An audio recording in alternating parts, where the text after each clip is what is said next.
सभी के जीवन में अलग अलग परेशानियां रहती हैं। जो लोग धैर्य के साथ इसका सामना करते हुए आगे बढ़ जाते हैं वे जीवन की सभी सुख शांति को प्राप्त कर लेते हैं।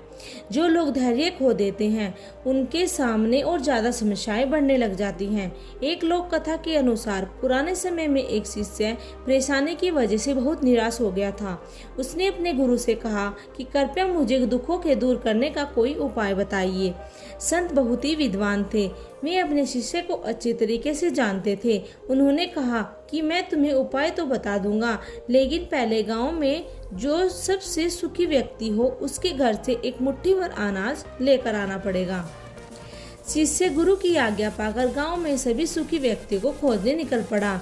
उसे एक व्यक्ति दिखाई दिया जो अपने घर के बाहर शांति से बैठा हुआ था। शिष्य ने सोचा कि यह सबसे सुखी व्यक्ति होगा, इसलिए यह आराम से बैठा हुआ है।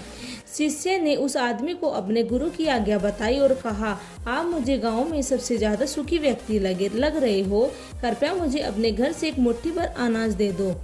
ये सुनकर वह व्यक्ति क्रोधित हो गया। उसने कहा कि आज सुबह सुबह मेरी पत्नी के साथ झगड़ा हो गया था। पत्नी की वजह से रोज नई नई समस्याएं सामने आ जाती हैं। वह मेरी कोई बात नहीं मानती, हर काम अपनी मर्जी से करती है। समझ नहीं आ रहा है उसे मैं कैसे ठीक करूं। शिष्य वहां से आगे निकल गया और कुछ देर बाद उसे फिर एक व्यक्ति दिखाई पड़ा। शिष्य ने उसे अपने गुरु की आज्ञा बताई और उस व्यक्ति ने कहा कि भाई, मेरा पड़ोसी बहुत धनवान है, उसके पास सभी चीज़ें हैं, मेरे पास तो कुछ भी नहीं है, मैं तो बहुत ही गरीब हूँ।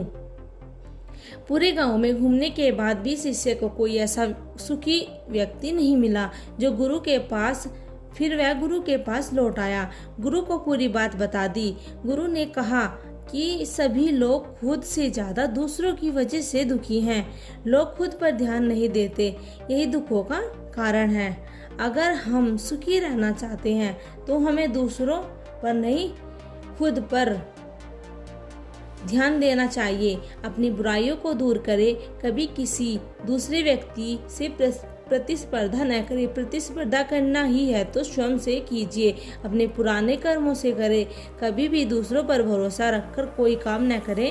अपनी योग्यता पर भरोसा रखें, उसी के अनुसार काम करें। ये सुखी का मूल सूत्र है।